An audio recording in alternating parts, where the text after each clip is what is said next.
দিদি আমি চলে এসেছি।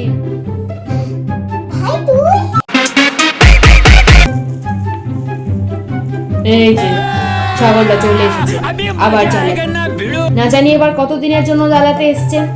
আগের বার তো 1 মাস থেকে গেছিল 2 দিনের নাম করে এসে, এবার না জানি কয় দিনের জন্য। এখন 2 দিন পুরো ফুল টু আড্ডা হবে দিদি, তোর সাথে পুরো আড্ডা মারতেই তো আমি এসেছি।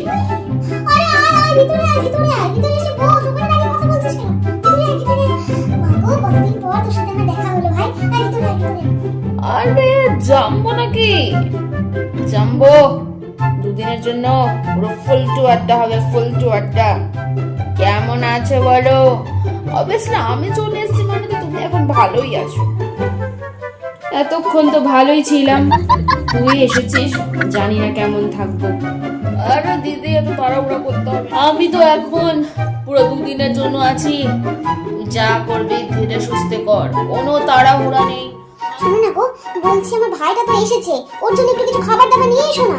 আরে তুমি আজকে দুপুরবেলা কিছু খাবার দাবার নিয়ে এসেছো না দোকান থেকে? আরে দাও না, ওগুলো একটু আমার ভাইকে দেই, ও বেচারা ওগুলো তো খেতেই পায় না। ওগুলো তো বড্ড খেতে ভালোবাসে বলো আমার ভাইটা। আরে তুমি তো জানো আমি খেতে ভালোবাসি বলেই ওগুলো দুপুরবেলা আমি কিনে এনেছিলাম। তুমি এখন বলছো তুমি তোমার ভাইকে দিয়ে দেবে?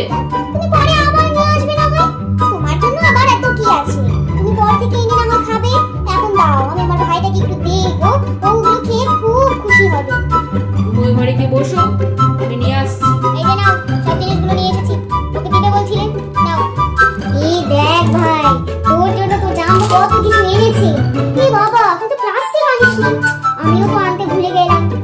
আরে এসবের আবার কি দরকার ছিল? তুই এত ব্যস্ত হোস না, দাঁড়া, আমার কাছে ক্যারি ব্যাগ আছে, আমি প্লাস্টিক নিয়ে এসেছি। আমি জানতাম তুই আমার জন্য কিছু না কিছু আনবি, তাই আমি আগে থেকেই প্লাস্টিক নিয়ে এসেছি। আরে নে নে, প্লাস্টিক যখন আছে তাহলে সবগুলো ভরে নে, পরে বাড়ি গিয়ে ধীরে ধীরে খাবি। এই নে নে, সব ভরে নে। কি করে? ওটা সত্যি, এটা করার এত কি দরকার ছিল? তোর সাথে তো আমি আড্ডা দিতেই এসেছিলাম, বল। জানো, থ্যাঙ্কস এত কিছু নিয়ে আসার জন্য। আরে দিদি কি করিস না, তোর এত কিছু আনার কি দরকার ছিল বলতো? যতবার আসে ততবার বলে কিছু লাগবে না, কিছু নিয়ে যাবে না, যাওয়ার সময় ঠিক ব্যাগটা ভরে নিয়ে চলে যায়।